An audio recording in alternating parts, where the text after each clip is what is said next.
The night was burning. Daniel Carter ran through smoke and fire, the sound of weapons echoing all around him. His heart pounded as he clutched his broken rifle, searching for cover. The war between humans and the Karaki had been raging for months, and tonight's battle was the worst he had seen. Explosions painted the dark sky with red and orange. Buildings fell into dust and screams filled the air. Daniel's lungs hurt with every breath, the stench of blood and burned metal heavy on his tongue. His squad was gone. He had seen them fall one by one until he was the last. Now he was alone, stumbling across the ruins of what had once been a proud human colony. His boots slipped on cracked stone. His hands shook as he tried to reload his weapon, but the magazine jammed. The rifle was nothing but a useless piece of metal now. He leaned against a half-broken wall, chest rising and falling. In that moment of silence, Daniel thought of home. He thought of the earth skies he might never see again, the small apartment he had left behind, the quiet streets that seemed so far away. For the first time, he let himself whisper, "I don't want to die here." But death was close. The sound of heavy steps made him freeze. The ground shook lightly with each thud. A shadow stretched across the ruined wall. Daniel turned and his blood ran cold. A figure emerged from the smoke. Tall, broad, with 4 long arms that glistened like steel. Silver scales caught the firelight, glowing like shards of moonlight. Her eyes, large, black, endless, locked on him, a Karaki warrior. Daniel's breath hitched. His mind screamed to fight, to run, but his body betrayed him. He dropped to his knees, weapon slipping from his grasp. The war had taught him what came next. Karaki did not take prisoners. The warrior stepped closer. She was massive, towering over him, each claw sharp enough to tear through armor. She lifted one hand, slow and steady. Daniel squeezed his eyes shut. This was it. Then, something impossible happened. The claws did not strike. Instead, he felt a rough but careful grip around his arm. His eyes flew open in shock.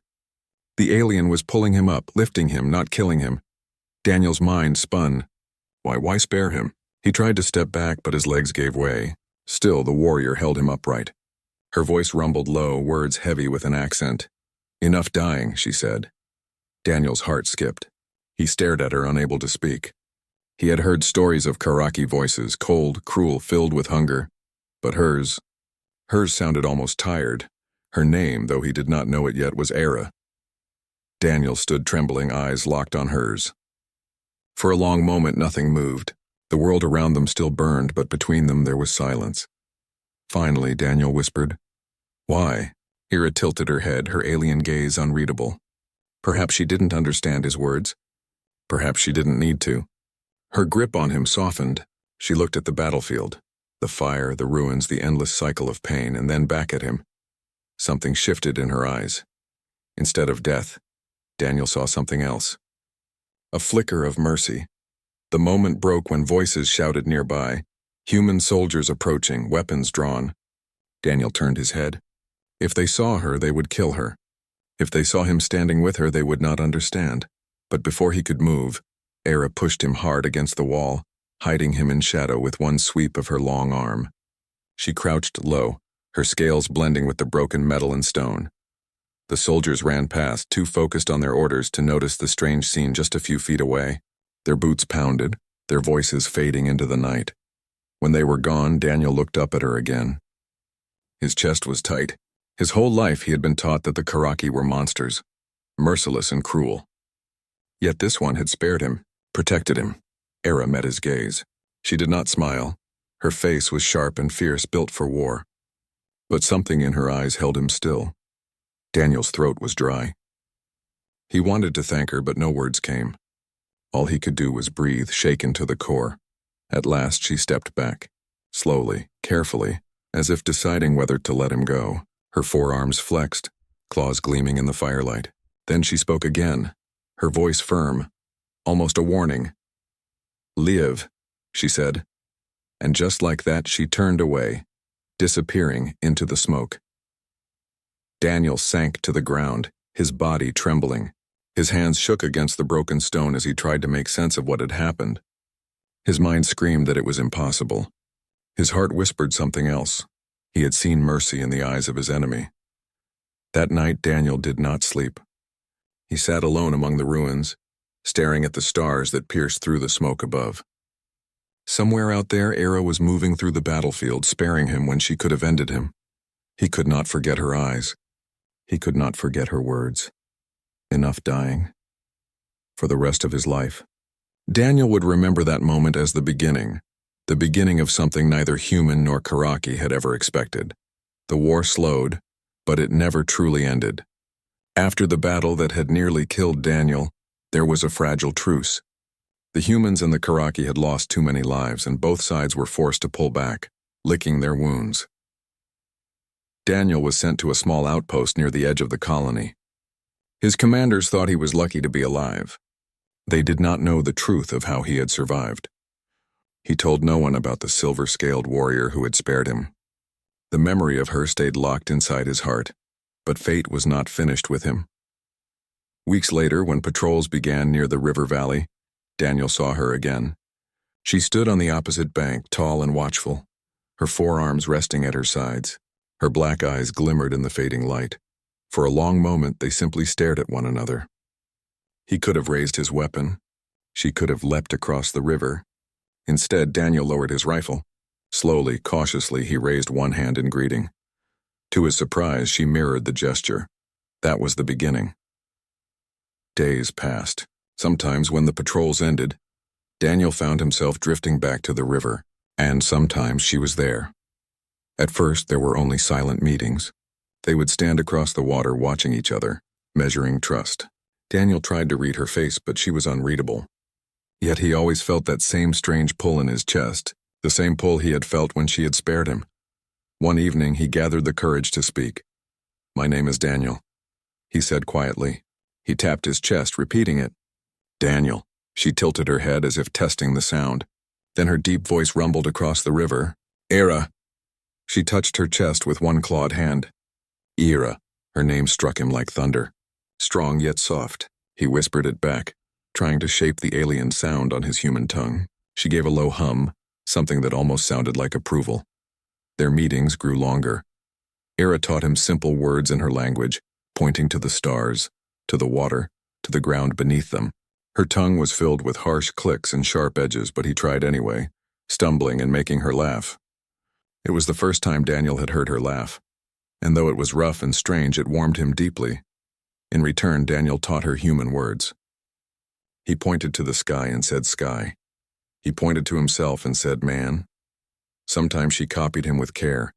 Other times she growled in frustration when her tongue refused to shape the sounds, but they kept trying.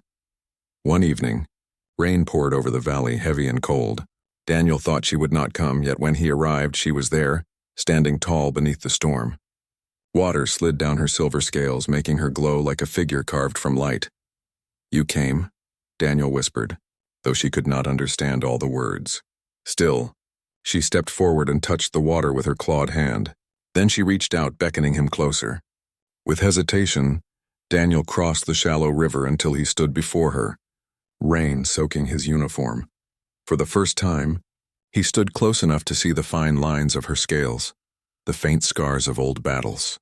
She was terrifying, powerful, but in her eyes he saw something that mirrored his own heart. Loneliness. They stood together in silence, letting the rain fall, but peace came with a price. Word spread quickly among the humans. Soldiers whispered behind Daniel's back, mocking him, calling him alien lover and traitor. Some laughed, some glared, but all of them made him feel like an outcast. "Don't trust them," one soldier spat. "They'll rip out your heart the second you turn your back." Daniel said nothing, but anger burned inside him. They hadn't seen what he had seen. They hadn't looked into her eyes. On the other side, Era suffered the same. The Karaki called her weak for sparing a human, broken for standing near him without striking. Warriors hissed in her language, telling her she was unfit for battle, unworthy of her clan. But she ignored them. She always returned to the river. Always met him in silence or in laughter, or in the quiet effort of learning each other's words. One night, Daniel brought food with him. Just a small piece of bread and dried fruit. He held it out to her, smiling nervously. "It's food," he explained, though she likely did not understand. "Human food." Era sniffed at it, her nose wrinkling in confusion. She took the bread between her claws, studying it as though it were a strange weapon. Finally, she bit into it. Her face twisted and she gave a sharp cough. Daniel laughed before he could stop himself. Not good? Ira narrowed her black eyes, then growled something in her tongue. Daniel didn't know the words, but the tone was clear. Terrible, he laughed even harder. To his shock, she laughed with him, deep, rumbling, strange, but full of life. The sound echoed in the valley, mixing with the rush of the river. For that moment, there was no war. No humans, no Karaki, only two souls laughing in the night.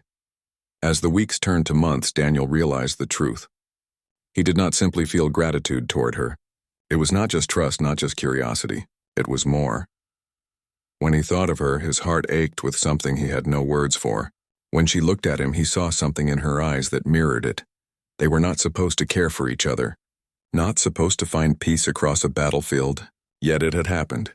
Daniel Carter, human soldier. Ira Karaki warrior. Two enemies bound by something greater than war. And though neither spoke it aloud, both knew the truth. They were falling in love.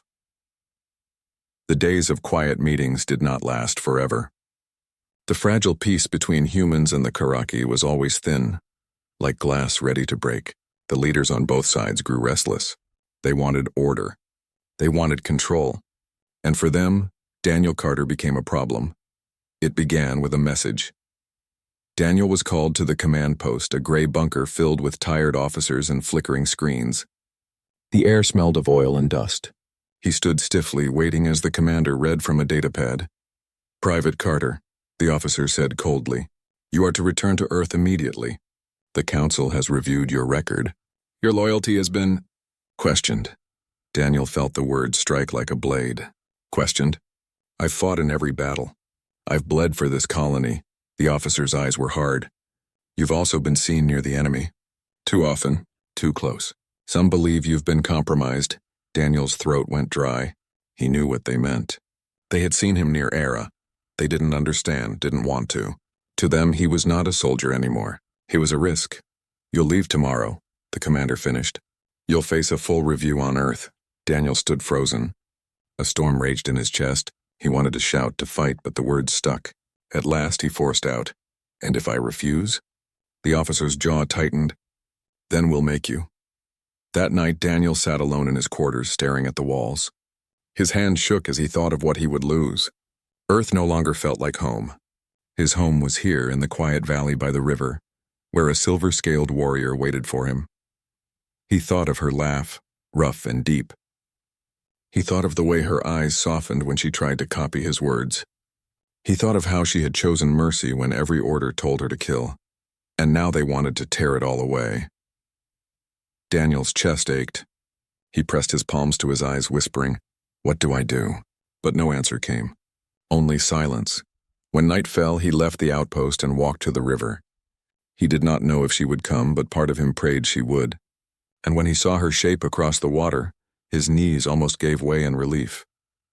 Era stepped into the moonlight, her scales glowing softly. She tilted her head, sensing his unease. Daniel tried to smile, but it broke. His voice was hoarse as he spoke. "They want to take me back." "To Earth," Era frowned. She understood some words, but not all. So he repeated slowly, tapping his chest. "Daniel, leave, far away." Her claws flexed. Her black eyes narrowed in sharp anger. "Why?" He swallowed hard. They don't trust me, us, they don't understand." For a long moment she said nothing. Then she stepped closer, water splashing around her feet. Her voice was low, trembling with a mix of fury and pain. "They take you from me?" Daniel's heart cracked. He reached out, wishing he could take her hand across the river. "I'll come back," he whispered. "I promise. Somehow I'll come back." But even as he said it, he knew how weak it sounded. Era turned her gaze away, staring at the stars. Her shoulders rose and fell with heavy breaths. She spoke in her own tongue, words Daniel could not fully understand. But he caught enough to feel their weight. Bonds. Not broken. Never. When she turned back to him, her eyes burned like fire. Her voice shook as she growled, "Enough games, human. They will not take you from me." Daniel froze. The strength in her words frightened him, but also filled him with a strange, aching hope. She meant it. She would fight for him, yet fear still coiled inside him. "Era, please. If you stand against them, it will be war again. They'll kill you." Her claws clenched tight. "Let them try." Daniel stepped forward until the cold river water soaked his boots. I don't want war. I don't want to lose you either. But if we fight them now, if we fight everyone, what chance do we have? Ira's jaw tightened. For a long time she was silent, her great body trembling with the storm inside her. At last she lowered her head, her voice quiet, but filled with pain. You leave. I die inside. You stay. They hate you. Always fight. Daniel felt tears sting his eyes. He hated the truth of her words. He hated that love had become a battlefield even harder than war. The next morning, the Terran ship arrived. Sleek and cold, it hovered above the outpost, casting a shadow across the valley. Soldiers lined up in formation, waiting to escort Daniel. He stood at the center, his heart heavy, his bag packed. Every step toward the landing pad felt like walking to his own execution. He could not breathe. And then he felt it, the ground shaking. A ripple of fear swept through the soldiers as a towering silver figure appeared at the edge of the pad. Ira. Her black eyes burned with fury. Her forearms spread wide, claws gleaming in the morning sun. The commander shouted, "Hold your ground." Daniel's heart leapt into his throat. She had come. She was not going to let him go. The landing pad was alive with noise. Engines roared above as the Terran ship hovered, its metallic body glowing in the morning sun. Dust and heat spread across the outpost, stinging Daniel's eyes as soldiers surrounded him. He walked slowly, his hands clenched, his chest tight. Each step felt like a chain dragging him away from everything he wanted. He thought of the river. He thought of her. He thought of the promise that already felt broken. The commander barked orders. "Keep moving, Carter. Don't make this harder than it is." Daniel's voice was low but sharp. "It's already hard."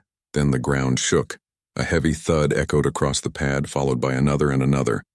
The soldiers stiffened, turning as the dust parted. From the edge of the landing zone, a tall silver figure appeared. Her black eyes glimmered like fire in the sunlight. Her claws were out, her forearms flexed with power. Ira. A wave of silence rolled across the humans. Their rifles rose, hands trembling. No one expected her to come here, to walk straight into their strongest point. Daniel's breath caught in his throat. His heart raced with fear and relief all at once. "Ira," the commander snarled. "Stand down, beast. This is human ground. Take one more step and we'll—" But Ira did not stop. She moved forward, slow but certain, her gaze locked only on Daniel. Every line of her body screamed defiance. Soldiers shouted, rifles clicking as they prepared to fire. Daniel's stomach twisted. If they shot, if one bullet hit her, he would never forgive himself. He stepped forward, raising his arms. "Stop! Don't shoot! She's not here to fight." But the soldiers did not lower their weapons. Fear lived in their eyes. Fear of her size, her power, her alien form. Ira reached the center of the pad. Her voice rumbled low, carrying across the dust-filled air. "He stays. He is mine." The word struck like lightning. Murmurs broke among the soldiers. The commander's face turned red with anger. "Yours? He belongs to humanity. Step back now or you won't live to see another sunrise." Ira's black eyes narrowed. With one sharp movement, she reached out and crushed a rifle in her claws. The metal twisted like paper in her grip. The soldiers gasped, fear spreading through their ranks. Daniel rushed forward, his heart pounding. "Ira, please, don't." He placed himself between her and the soldiers, hands raised. "They'll see this as war again. They'll kill you. They'll kill us both." Ira's chest rose and fell with deep, heavy breaths. Her claws trembled, but her voice stayed strong. "They take you, I lose everything." "I will not lose." Daniel's throat tightened. His heart ached with every word. He had never seen anyone fight so fiercely for him. Not his commanders, not his people, only her. The commander shouted again. "Step aside, Carter. This creature is dangerous. She's controlling you, can't you see? We'll end this now." Daniel spun toward him, his voice cracking with anger. "You don't understand. She saved me. She spared me when she could have killed me. She's not your enemy." But the commander did not listen. His hand rose, signaling the soldiers. Fingers tightened on triggers. Ira moved in a flash. She grabbed Daniel and pulled him behind her, her tall body shielding his small frame, her forearms spread wide, claws ready, her silver scales gleaming in the sun. Her voice thundered, "Touch him and you die." The words shook the air. The soldiers froze, their fear holding them still. Daniel pressed against her back, his breath fast and shallow. Era, don't, please, you don't have to kill anyone. You don't have to prove anything. She looked down at him, her face fierce, but her eyes filled with pain. They take you. I cannot live. Daniel felt his chest tear open. The devotion in her words was almost too much to bear. He had never heard such raw truth spoken. She was ready to fight an entire army for him, ready to throw away her life just to keep him close. He stepped around her, placing his hand gently on her arm. His voice shook, but it was steady enough to carry. Then let me choose. Not them, not their orders. My choice. Era froze, her claws trembling. Daniel looked into her black eyes and whispered, And I choose you. For a moment, the world held its breath. The commander's face twisted with rage. So be it. You're no longer one of us, Carter. You've betrayed your people. The soldiers looked uneasy, their rifles still raised but their eyes uncertain. Some lowered their weapons, unable to fire at a man who had chosen love over war. Era pulled Daniel close, her body shaking. She lowered her head, pressing her forehead gently against his. Her voice broke into a whisper only he could hear. You are mine always. Daniel closed his eyes, tears burning hot. Always. That morning ended not with gunfire, but with silence. The commander turned away in disgust, signaling the soldiers to stand down. Let him go. He's not worth it. The Terran ship lifted into the sky, leaving dust and tension behind. Daniel stood with Era at the center of the landing pad, his hand still resting on her arm. He knew what his choice meant. He was an exile now, a traitor in the eyes of his people. He had no home to return to, no uniform to wear. But as Era's arms wrapped protectively around him, as her voice whispered his name with a softness no one else had ever given him, he realized something simple. He was not lost. He had found where he belonged. The dust from the Terran ship slowly faded, but its shadow still hung heavy over Daniel. The words of the commander echoed in his ears. You're no longer one of us. He should have felt broken. He should have felt fear. But as he stood there, wrapped in Era's protective arms, he realized something surprising. He didn't feel like he had lost everything. Instead, he felt like he had finally chosen something that was his own. The soldiers scattered, muttering among themselves. Some stared at him with hate, others with pity. But none dared to step closer while Era stood tall at his side. Her claws were still flexed, her black eyes watching every movement.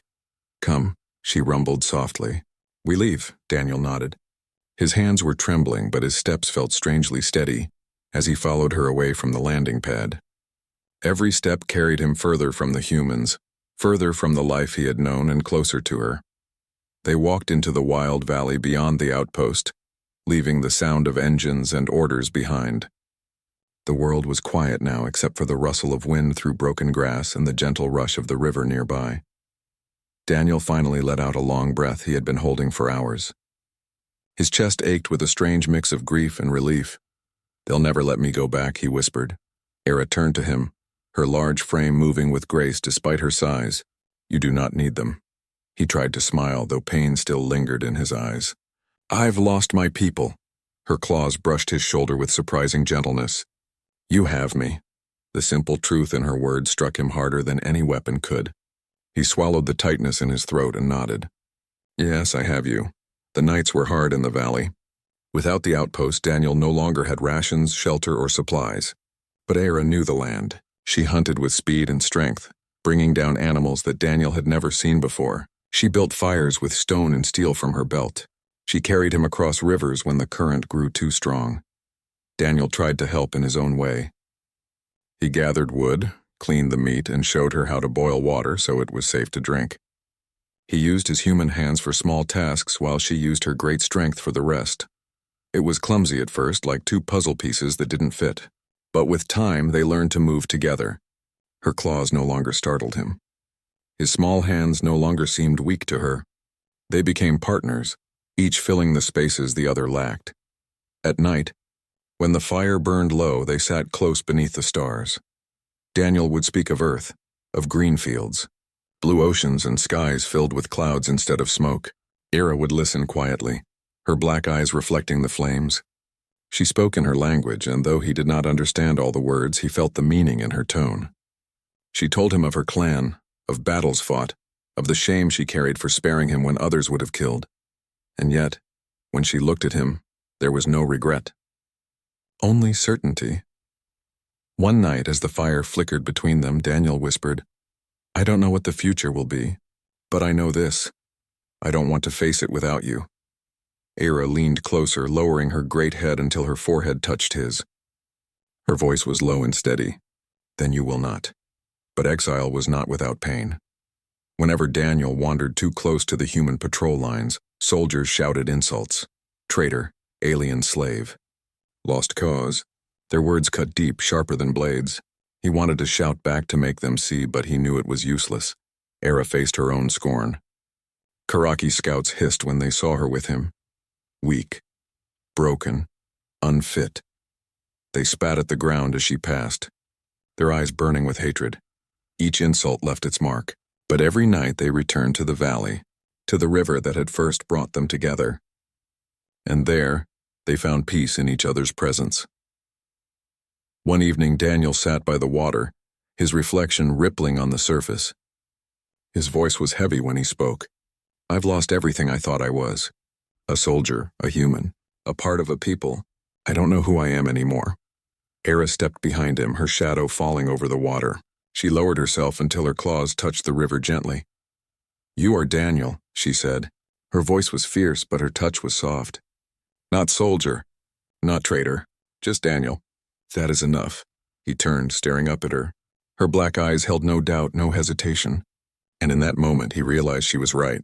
For the first time in his life, he wasn't what others demanded him to be. He wasn't a tool of war or a name on a roster. He was simply himself, and that was enough, for her and for him. Daniel felt warmth spread through his chest. He took her clawed hand in his, small against her massive grip, and whispered, "If I am enough for you, then I don't need anything else." Her claws curled gently around his fingers, careful not to harm him. "Always enough," she murmured.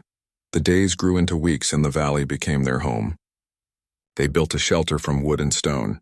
Daniel learned to cook with alien roots and herbs Era gathered. He learned her language word by word, laughing at his mistakes and smiling when she laughed with him. And though the galaxy outside still hated what they were, Daniel no longer cared. He had chosen, and so had she. One night, as they lay side by side beneath the stars, Daniel closed his eyes and whispered, "I don't feel alone anymore." Era's deep voice rumbled softly beside him, "You never will again." And as sleep took him, Daniel realized the truth. He had lost a world, but he had gained a universe in her. The valley had become a fragile home for Daniel and Era. Together they built shelter, shared food, and found peace in each other's company. But the world outside their valley never forgot them. The humans whispered of betrayal. The Karaki murmured of weakness. And soon whispers grew into action. One morning, Daniel woke to the sound of heavy boots. The air was filled with the sharp scent of smoke. When he stepped out of the shelter, his stomach dropped. Across the river stood a line of human soldiers, rifles gleaming. And behind them, on the cliffs, shadows moved. Karaki warriors, their silver scales flashing like knives in the sunlight. They had come together, two armies on the same ground. But they were not here for peace. They were here for him and for her. Daniel's heart pounded. He felt Era move beside him, her forearms flexing, claws gleaming. She let out a low growl, her black eyes sweeping over both sides. The human commander stepped forward, his voice cut through the air like a blade. "Daniel Carter, you will come with us now. Enough playing house with the enemy." Before Daniel could answer, a Karaki warrior hissed from the cliffs, "Era, you shame your clan. Leave the human and return to us, or you will be hunted like prey." Daniel's chest tightened. Two worlds, both demanding, both threatening, and he stood between them. Era snarled, her voice filled with rage. "He is mine. I do not leave him." The commander raised his hand. Rifles clicked, ready to fire. "You don't decide, beast. Humanity decides. He belongs to us." Daniel felt his blood boil. For weeks he had tried to ignore the hatred, tried to live quietly, but now, with guns and claws aimed at him and the woman he loved, something broke inside him. He stepped forward, standing between Ira and the soldiers. His voice shook, but it carried. "No, I don't belong to you. I don't belong to anyone but myself." The commander's face twisted with fury. "You've lost your mind, Carter. That creature has poisoned you." Daniel shouted back, louder this time. "She saved me. She gave me life when war only gave me death. How can that be poison? A murmur ran through the soldiers, uncertainty spreading like cracks in glass. Ira lowered her head beside him, her deep voice steady and strong. He is not your tool. He is not your slave. He chooses. And he chooses me. Her words rumbled across the valley like thunder. The Karaki hissed and spat in disgust. Shameful. A warrior bound to a human? You are nothing. Ira's claws clenched, but her gaze stayed calm. She looked at Daniel, her eyes softening. I am nothing without him. Daniel's chest ached. The honesty in her voice nearly brought him to his knees. He reached up, taking her clawed hand into his. His small fingers pressed against her scales as he whispered, "And I am nothing without you." The valley fell silent. For a long moment, no one moved.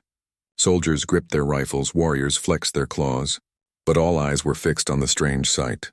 A human and a Karaki, standing together hand in claw. The commander finally broke the silence, his voice sharp. If you stay with her, Carter, you're finished. No home, no country, no people. You'll be an outcast forever. Daniel looked back at him. His voice was steady now, filled with a quiet strength. Maybe, but at least I'll be free. At least I'll be loved. The words struck deep. Some soldiers shifted uneasily, their rifles lowering. Even among the Karaki, some exchanged glances, their anger faltering in the face of such raw devotion. But others were not moved. The commander snarled, spitting his last order. If you're not with us, you're against us. He raised his hand to fire. Ira roared, her voice shaking the ground. In a flash, she pulled Daniel behind her, spreading her forearms wide like a shield. Her silver scales gleamed bright in the sun, her claws sharp and ready. Then come, she thundered. But you will not take him. The soldiers froze. The Karaki hesitated. No one wanted to be the first to strike against such fury. Daniel clung to her, his heart hammering. He whispered urgently, Ira, please. If they fight you, you'll die. We'll both die. She glanced down at him, her black eyes filled with both fire and sorrow. I would rather die with you than live without you. Tears stung his eyes. He had heard vows before. On earth, people promised love until death. But hearing it now, from her lips with armies around them, made every vow he had ever known feel small. He stepped out from behind her, raising his arms high so both sides could see him. His voice rang across the valley. Listen to me. Look at us. We were enemies, born to hate each other. And yet here we stand, not with weapons, not with blood, but with love. If even we can find peace, then what excuse do the rest of you have? His words echoed, bold and desperate. The soldiers stared at him, their faces softening with doubt. The Karaki warriors hissed, but even they hesitated. The commander lowered his hand slowly. His jaw clenched. He spat on the ground. You're a fool, Carter, but not worth dying for. He signaled his men. One by one, the rifles lowered. The Karaki leader growled but turned away, his warriors following. She is no warrior of ours. Let her rot with her human. And just like that, the valley was empty again. Daniel fell to his knees, the weight of what had just happened crashing over him. Ira dropped beside him, her forearms wrapping around his body, holding him close. His voice broke as he whispered into her chest, We could have died. Her claws stroked his back gently. But we lived, together. Daniel closed his eyes, pressing his face against her. For the first time, he believed it. Maybe love really could be stronger than war. The valley was quiet again, but the silence was heavy. The humans had marched away. The Karaki had vanished into the cliffs. Only Daniel and Ira remained, standing at the river where their story had begun. Daniel's knees were weak. His body shook from the weight of what had just happened. He pressed a hand to his chest, feeling his heartbeat thunder inside. We faced them both, he whispered, and they walked away. Ira lowered her tall frame beside him, her black eyes steady. Because they saw truth. Daniel shook his head, staring at the water. No, they saw madness. To them, I'm a traitor. To them, you're broken. We are nothing to them. Her claws touched his shoulder, firm and grounding. Not nothing. We are everything to each other. That is enough. Daniel lifted his eyes to her. In her gaze, he saw no fear, no shame. Only certainty. It was a strength he borrowed, a strength that kept him from falling apart. Days turned into weeks. Daniel and Ira remained in the valley, far from human outposts and Karaki camps. They built more than shelter now, they built a life. Together they planted roots by the river, using stones and wood to craft a small home. Daniel caught himself laughing again. not the hollow laughter of soldiers pretending to be alive, but real laughter. Ira teased him when he stumbled over her language. He teased her back when she tried human words and twisted them into something strange. Sometimes they argued, about food, about danger, about whether to risk walking near the patrol lines. But even anger could not stay long between them.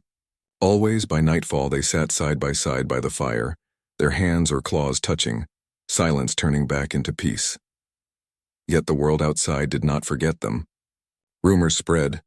Some soldiers whispered that Daniel and the alien woman were still alive in the valley. Others told stories of their defiance at the landing pad. Among the Karaki, tales grew of the warrior era who had chosen love instead of war. And slowly, what began as insults and scorn became something else: curiosity, doubt, even hope. One evening, as the sun bled red over the cliffs, Daniel heard voices across the river. Human voices. Not soldiers shouting, but softer, uncertain. "There he is," one murmured. "That's Carter." Daniel tensed. His hand gripped a stone, ready to defend. But Ira placed a claw on his arm, steadying him. 3 figures appeared, young soldiers, their rifles slung at their backs. They didn't raise them. Instead, they stood awkwardly at the river's edge. "We came to see if it's true," one said. "That you live with her. That you chose her." Daniel's chest tightened. He nodded slowly. "It's true." The soldiers exchanged uneasy glances. One finally asked, "Well, why?" Daniel stepped forward, his voice low but firm. "Because she gave me what war never did. Mercy, kindness, love." His eyes flicked to Ira. "She saw me as more than a uniform, and I see her as more than an enemy." The soldiers were silent for a long time. Finally, one whispered, almost to himself, "Maybe that's what we need." Before Daniel could reply, they turned and left, vanishing into the fading light. Not long after, the same happened with the Karaki. A pair of young warriors appeared near the cliffs. They watched Ira closely, their faces torn between anger and awe. "You spared him," one said. "And yet you live." Ira's voice was steady. "I live because I chose more than blood. I chose truth," the warriors hissed, but they did not attack. Instead, they left with a word Daniel understood clearly: hope. The visits grew, quiet and cautious. Humans and Karaki came in secret, curious to see what was real. They did not come with rifles or claws ready, but with questions. Some asked Daniel what love meant. Some asked Ira how she could stand against her clan. Daniel answered honestly. "Love is not easy. It is pain, it is fear, but it is also life. Without it, I was empty."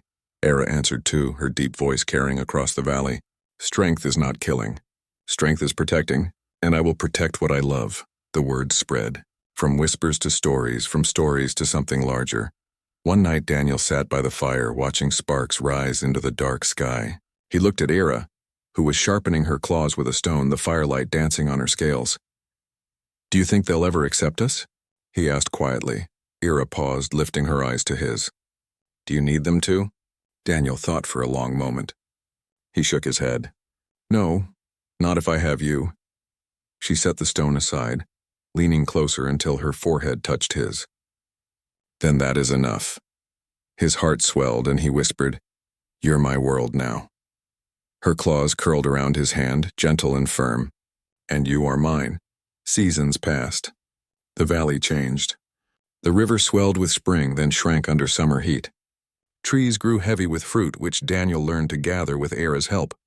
Their home grew stronger, a place shaped not by war but by love. But the greatest change was not in the valley. It was in the world beyond. Humans and Karaki still fought, but less fiercely. Some commanders spoke of a new possibility. Some warriors whispered of peace.